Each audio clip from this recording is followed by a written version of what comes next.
di pemicu 3 IMS ya. Jadi di sini astronot, langsung aja. Jadi percaya apa enggak kalau misal 3 gambar ini itu bisa langsung menjawab permasalahan ini ya.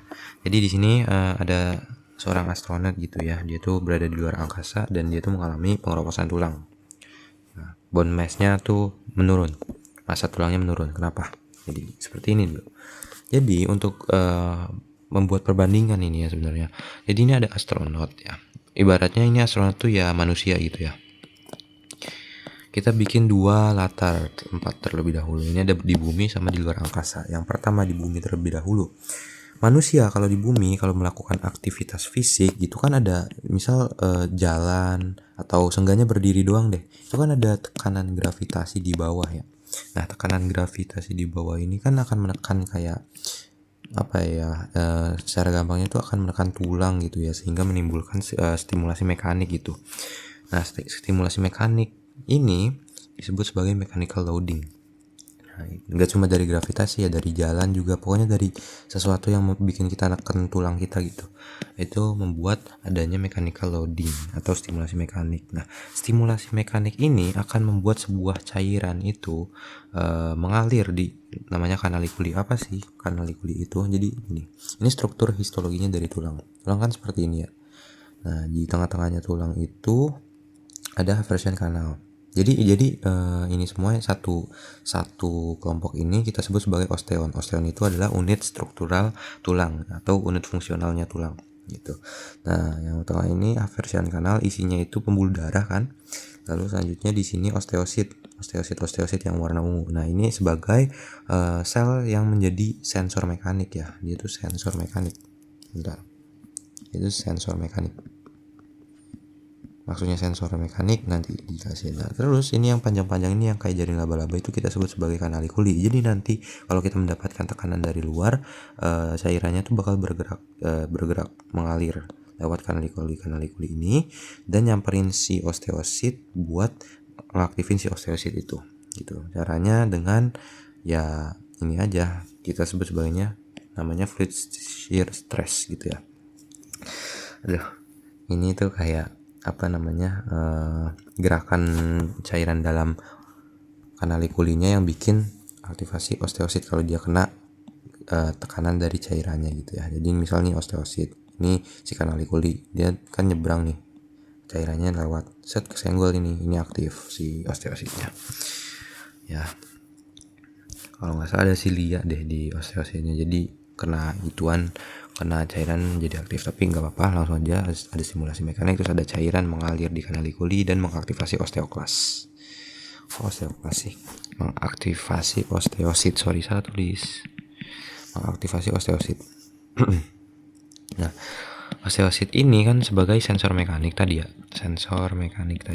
Nah, osteosit ini kalau misal dia itu posisinya kena tekanan atau ada yang kalau dia diaktifasi, dia bakal menekan produksi sklerostin. Nah, sklerostin ini apa nanti dijelasin. Jadi sklerostin itu pokoknya dia tuh jahat. Nah, lalu di sini ada jalur WNT atau beta katenin itu berjalan normal. Nah, ini dia. Apa sih jalur WNT atau beta katenin itu? Jadi di sini dulu. Nah, jadi ini ada osteoprogenitor cell ya. Dia itu kalau misal distimulasi oleh growth factor, ini osteoprogenitor cell ini bakal berproliferasi. Nah, berproliferasinya ini sekalian dengan menghasilkan ini RANX2, WNT, BMP. Nah, ini adalah faktor-faktor yang membuat maturasi osteoblas atau pembentukan osteoblas. Jadi sekaligus mereka berproliferasi, mereka tuh menghasilkan RANX2, WNT sama BMP. Nah, nanti di sini ada osteoblas yang udah matang gitu ya. Bukan udah matang sih, yang udah ada. Dan mereka tuh punya yang namanya reseptor namanya LRP5 atau 6 ya. Nah, si LRP5 atau 6 ini nanti dia tuh akan ditempelin sama si WNT. Jadi WNT bakal nempel ke sini. Nah, apa efeknya? Efeknya WNT kalau nempel ke reseptor LRP5 atau 6 ini, dia tuh bakal membuat kadar beta katenin di sini itu bakal tetap stabil gitu. Nah, dengan adanya si beta katenin ini di dalam selnya si osteoblas, dia tuh bersamaan dengan RANX2 nanti bakal mengaktifasi suatu mengekspresikan gen untuk mematangkan si osteoblast ini. Sehingga kalau si osteoblastnya matang ini, dia tuh bisa ngapain? Osteoblast tuh fungsinya adalah untuk membentuk matriks tulang. Dengan kata lain, dia tuh bakal meningkatkan bone mass, massa tulangnya gitu. Ya, gitu ya. Nah, jadi tadi sklerostin itu apa? Sklerostin itu harus ditekan produksinya, karena kalau nggak ditekan nanti si sklerostin ini bakal menghalangi si WNT supaya untuk berikatan dengan LRP56, karena si sklerostinnya sendiri bisa berikatan dengan LRP56 gitu, sehingga dia kayak antagonis itulah ya. Tapi dia pokoknya menghalangi si WNT supaya nggak bisa berikatan dengan LRP56. Jadi dia yang nempel, si sklerostin yang nempel. Jadi dia menghambat gitu. Kalau misal si sklerostin yang nempel, si WNT-nya nggak nempel, nanti si beta kateninnya tuh kadarnya menurun. Nah, kalau beta kateninnya menurun, dia nggak bisa mematurasi si osteoblast dan nggak bisa membuat si osteoblast buat melakukan kerjanya, yaitu melakukan mineralisasi matriks tulangnya gitu. Nah, ini jalur WNT beta katenin berjalan normal, maturasi osteoblast naik, dan mineralisasi matriks tulang meningkat sehingga bone mass-nya meningkat. Itu kalau di bumi. Nah, sekarang kalau di luar angkasa, gimana kalau di luar angkasa? Ada nggak sih gravitasi di luar angkasa? Ada, tapi kecil ya, sehingga dia tuh tidak cukup untuk membuat ini fluid shear stress gitu ya. Tidak cukup untuk membuat stimulasi mekanik. Nah, tidak adanya stimulasi mekanik kita sebut juga sebagai mechanical unloading gitu ya, sehingga ini fluid shear stressnya turun, dan karena mechanical unloading itu menyebabkan berarti nggak ada cairan yang lewat dong di sini, nggak ada cairan yang lewat di kanalikuli ini, sehingga nggak ada yang bisa nyenggol si osteosit nih. Nah, karena osteositnya itu nggak ada yang nyenggol, nggak ada yang ngebangunin, dia tuh jadi nggak aktif si osteositnya, sehingga osteosit yang nggak aktif itu membuat ekspresi gen pembentuk sklerostin, sehingga kadar sklerostinnya itu yang disekresikan meningkat. Karena sklerostinnya meningkat, dia bakal berikatan dengan reseptor LRP56 tadi, dan menyebabkan kadar beta katenin intraselnya si osteoblast turun, sehingga maturasi osteoblastnya menurun dan mineralisasi tulangnya tuh menurun gitu ya. Nah, ini sebenarnya bukan membuat kropos tulang, tapi ini membuat tidak ada tulang baru yang terbentuk. Tidak ada tulang baru terbentuk. Sip gini. Ya, gitu.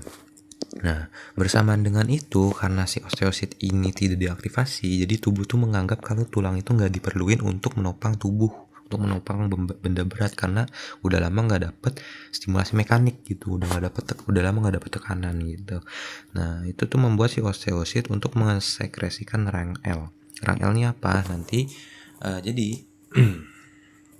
rang L ini mana nih? Mana gambarnya ya? Oh, ini. Jadi ya ada yang namanya di sini gambarnya osteoblast. Jadi yang bisa menghasilkan rang L itu kan ada osteosit sama osteoblast. Mereka berdua ini bisa sekresi rang L.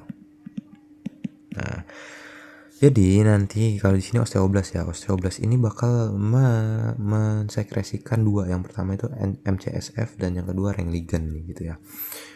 Si MCSF ini akan menempel di sebuah reseptor yang ada di sel preosteoklas, prekursornya osteoklas. Ini sel bakalnya osteoklas gitu. Jadi si MCSF ini nempel dan dia tuh membuat si osteoklasnya ini bisa bertahan hidup. Jadi penempelan MCSF ini bisa itu membuat si osteoklasnya bertahan hidup. Nah, kalau satu lagi rang ligand, dia tuh bakal nempel di reseptornya rang reseptor di osteoklas prekursor. Nah, si preosteoklas ini yang ditempelin sama rang ligand reseptornya itu membuat dia tuh aktif. Jadi kalau ditempelin MCSF tuh membuat dia bertahan hidup, kalau ditempelin rang ligand tuh membuat dia tuh aktif. Aktif jadi apa? Jadi osteoklas. Ya. Jadi rang ligand ini kalau dia nempel, dia akan mengaktifkan ini ekspresi gen bernama NF-kappa beta, NFKB, sehingga NFKB yang aktif itu membuat diferensiasi menjadi osteoklas gitu ya. Oke, mana tadi? Sekresi rang L menempel di reseptor rang berikatan ya.